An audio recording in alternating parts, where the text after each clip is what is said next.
Next question మీరు చూసుకున్నట్లయితే చూడన్నా. సో ఈ క్వశ్చన్ చూస్తే మీకు అర్థమవుతుంది ఏంటి, ప్రాపర్టీ మీకు ఏం చెప్పాను ఆల్రెడీ, ఇంతకు ముందు ప్రాపర్టీ చెప్పాను కదా. ప్రాపర్టీస్ గుర్తున్నాయా? ఓకే, దీన్ని ఎలా సాల్వ్ చేయాలి చూడండి. ఫస్ట్ మీకు చెప్పాను, ఏం చెప్పాను, ఇచ్చిన క్వశ్చన్ ఐ అని తీసుకోవాలి. లిమిట్స్ ఏమి ఇచ్చాడు, 5/6 5/3. దీన్ని గుర్తుపెట్టుకోండి. ఇచ్చిన క్వశ్చన్ని ఐ అనుకున్నాం. √sin x by √sin x plus √cos x into dx. ఇదని ఇచ్చిన క్వశ్చన్.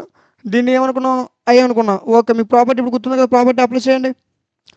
సో కొంతమంది ప్రాపర్టీ రాదు, సో ప్రాపర్టీ రాస్తా చూడండి. ఇలా ఉంటే మీకు ప్రాపర్టీ ఏమని చెప్పాను,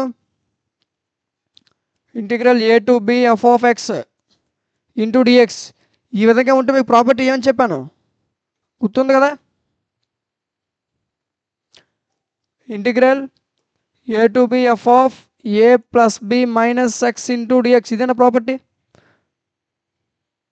ఓకే, 1 minute. కనిపించట్లేదు కదా, ఇక్కడ రాస్తా చూడండి. Integral a to b f(x) into dx ఎలా ఉంటే ఏమని చెప్పానా, a into b f(a + b - x) అంటే lower limit plus upper limit -x. అదేనా చేసాం. ఇలా ఉంటే మనకి ఏ ప్రాపర్టీ, ఈ ప్రాపర్టీ. ఒకవేళ ఇక్కడ 0 ఉంటే a - x. అర్థమైందా. సో రెండు ప్రాపర్టీస్ గుర్తున్నాయి కదా. సో దీంట్లో ఇప్పుడు వాల్యూ సబ్స్టిట్యూట్ చేయండి. అప్పుడు x వాల్యూ ఏమవుతుంది,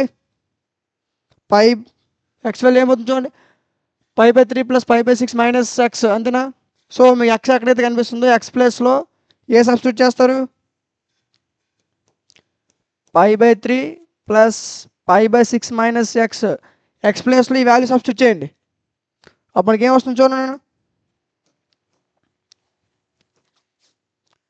i = లిమిట్ ఇంటిగ్రల్ 5/3 to 5/6 అంతేనా, √sin x ప్లేస్లో ఏమని చెప్పాను, 5/3 + 5/6 - x. 5/3 + 5/6 - x సబ్స్టిట్యూట్ చేయండి x ప్లస్లో వాల్యూ. మీకు ఏమవుతుంది, √ ఇది కూడా ఏమవుతుంది, sin 5/3 + 5/6 - x ఇదేనా. అప్పుడు మీకు ఇంకేముంది, cos x. So cos x ప్లస్లో ఏమని చెప్పాను, 5/3 + 5/6 - x. ఏం చేసాం, x ప్లేస్లో 5/3 + 5/6 - x అని సబ్స్టిట్యూట్ చేసాం.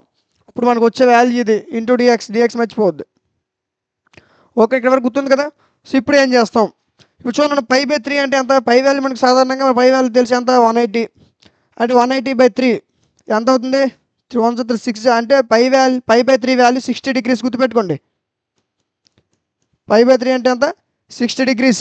ఒకవేళ 5/6 మనం చూసాం, 5/6 ఎంత అవుతుంది చూడండి, మీకోసం మెల్లిమెల్లి చేస్తున్నా. 5/6 అంటే ఏంటి, పై వాల్యూ 180/6 3 అంటే 30 degrees. 0 ఉంది కదా. So 5/6 value 30 degrees. 5/3 అంటే 60 degrees. So 60 degrees + 30 degrees 90 degrees. అంటే 90 - x sin 90 - x అంటే sin 90 - θ ఫార్ములా cos θ ఆ రూపంలోనే ఉంది. సో దీన్ని ఏం రాసుకో, sin 90 - θ అని రాసుకోవచ్చు. అంటే ఏమని రాసుకోవచ్చు దీన్ని, 90 degrees అంటే 5/2 కదా. సో దీన్ని 5/2 - x అని రాసుకోవచ్చా. నెక్స్ట్ అదే స్టెప్ చేస్తా చూడండి. నేను యాస్టీస్గా రాసుకోండి. సైన్ ఇదేం చెప్పాను మీకు, 5/3 + 5/6 - x. 5/3 + 5/6 అంటే ఎంత, ఇది 60 degrees, ఇది 90 degrees. సో 90 + 30 ఎంత అవుతుంది, సారీ 30 degrees 90 degrees. ఇది 30 degrees నా, ఇది ఓకే ఇది 30 degrees, ఇది 60 degrees. 60 + 30 90 degrees. So sin 90 - θ cos θ అంటే ఏమైనా 90 degrees కదా. సో ఇది మొత్తాన్ని sin 90 degrees అంటే 5/2 అని రాసుకోవచ్చు కదా. అప్పుడు ఏమవుతుంది, 5/2 - x అవుతుంది. ఓకేనా. ఇప్పుడు మీరు మొత్తం చూసుకున్నట్లయితే ఈ ప్లేస్లో 5/2 - x సబ్స్టిట్యూట్ చేయండి. 5/2 - x మీదంతా యాసిడ్గా రాసుకుందాం. ఇంటిగ్రల్ 5/6 to 5/3 ఇంతనా. నెక్స్ట్ √sin 5/2 - x చెప్పాను కదా. ఇక్కడ ఏంటి మళ్ళీ sin 5/2 - x cos 5/2 - x. sin 5/2 - x plus root over cos ఇదేమవుతుంది π/2 మైనస్ ఎక్స్ ఇంటూ డిఎక్స్. అర్థమైందా? చూడండి ఇక్కడ మనం ఏం చేసాం, సైన్ π/3 అంటే 60 డిగ్రీస్, π/3 అంటే 60 డిగ్రీస్, π/6 అంటే 30 degrees. 60 degrees plus 30 degrees 90 degrees. 90 degrees మనం సాధారణంగా ఏమనుకున్నాం, 90 డిగ్రీస్ అంటే ఏంటి, π/2 ఏనా? సో ఇది మొత్తం ఏమైనా రాసుకోవచ్చు, π/2 మైనస్ ఎక్స్ అయినా, దీన్ని కూడా π/2 మైనస్ ఎక్స్ అయినా, దీన్ని కూడా π/2 మైనస్ ఎక్స్ అని ఇంకేమైనా ఉన్నాయా, π/2 మైనస్ ఎక్స్, రైట్. సో ఈ మొత్తం ఈ వీటి ప్లేస్లో ఏమైనా రాసుకున్నాను, π/2 మైనస్ ఎక్స్. అర్థమైందా? సో నా ఇదే రూపంలో ఉంది, sin 90 మైనస్ థీటా అంటే కాస్ థీటా, ఏంటి కాస్ థీటా. మళ్ళీ లాస్ట్ ఇది రాసుకోండి, i = integral π/6 π/3 sin 90 minus theta cos theta ఏమవుతుంది, cos theta. So cos x root over cos x ఇదేమవుతుంది, root over cos x plus ఇదేమవుతుంది సైన్ ఎక్స్ ఇంటూ డిఎక్స్. దీన్ని నేను ఈక్వేషన్ నెంబర్ 2 అనుకున్నా. మరి ఈక్వేషన్ నెంబర్ 1 ఏంటి సార్ అని అంటే ఇదిగోండి, ఇది ఈక్వేషన్ నెంబర్ 1, ఇది ఈక్వేషన్ నెంబర్ 1. మనకి ఈక్వేషన్ నెంబర్ 2 ఏమొచ్చింది, ఇది. సో ఈ రెండింటిని ప్లస్ చేయండి, equation number 1 plus equation number 2. Equation number 1 plus 2 ఇదేనా, కొంచెం పైకి రాసుకున్నాం, కనిపిస్తుందా? Equation number 1 plus 2. Equation number 1 ఏంటి చూడండి, ఒకసారి చెక్ చేసుకోండి. Route over sine x by root over sine x plus root over cos X. Limits already మనకు గుర్తున్నాయి. ఓకే, ఇప్పుడు చూద్దాం.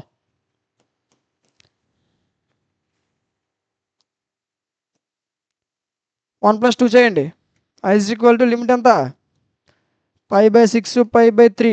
Okay, root over sine x by root over sine x plus root over cos X.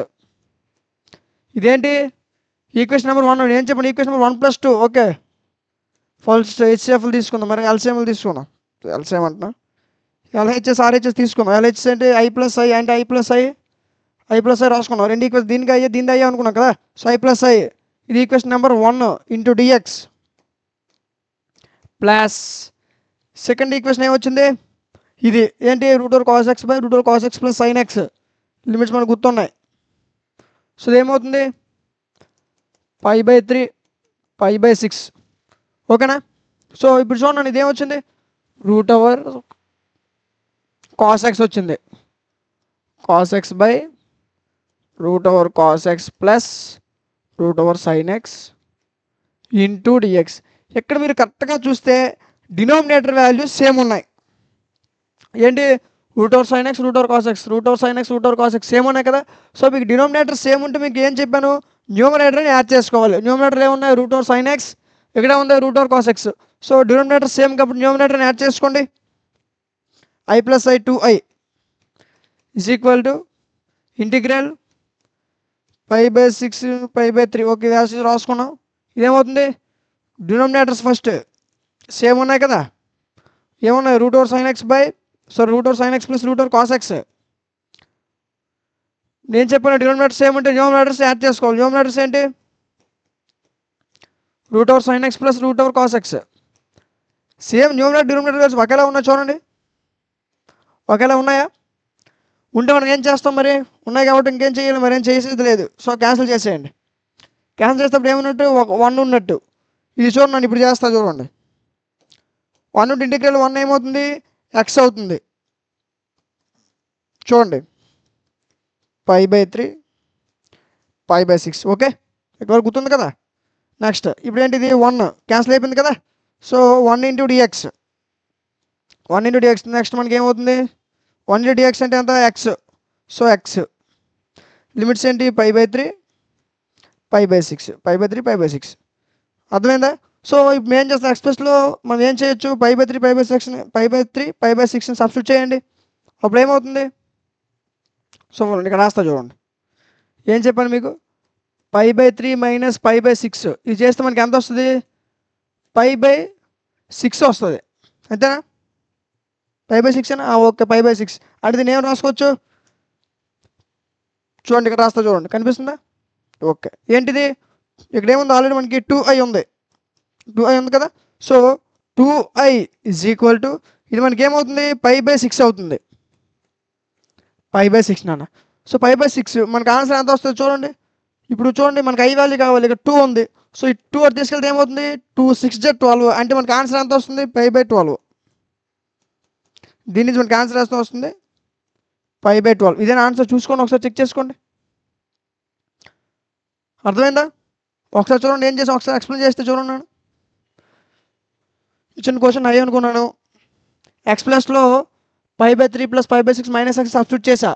Okay, నాకు వచ్చే equation ఇది. ఇదేంటి 60 degrees, ఇది 30 degrees అంటే 90 degrees అయింది. ఇక్కడ ఏం చేశాను 90 - θ అంటే cos θ. ఫార్ములా అప్లై చేస్తే ఎంతవరకు వస్తుంది. అర్థమైందా? ఎంతవరకు వస్తుంది మీకు వచ్చింది ఏంటి ఈక్వేషన్ నెంబర్ 2. 2 ఈక్వేషన్లు వచ్చాయి. సో ఈ 2 ఈక్వేషన్ నెక్స్ట్ ప్లస్ చేశారనుకోండి, ఇప్పుడు ఏముంది క్యాన్సిలేషన్ జరుగుతుంది. క్యాన్సిలేషన్ జరిగితే ఒకటి మిగులుతుంది, అంతేనా? సో ఇంటిగ్రేషన్ 1 అంటే ఎంత ఎక్స్. సో ఎక్స్ లిమిట్స్ మళ్ళీ లాస్ట్ రాసుకుంటారు. లిమిట్స్ ఈ రెండింటిని సాల్వ్ చేసి మనకి ఎంత వస్తుంది π/6 వస్తుంది, అంతేనా? π/6 ఏనా? ఓకే, π/6. ఇప్పుడు 2i ఈజ్ ఈక్వల్ టు π/6, అంతేనా? మళ్ళీ ఇక్కడ కూడా రాస్తా చూడండి. కాకపోతే 2i ఈజ్ ఈక్వల్ టు π/6. అప్పుడు i ఎంత అవుద్ది 2 6 12. సో π/12.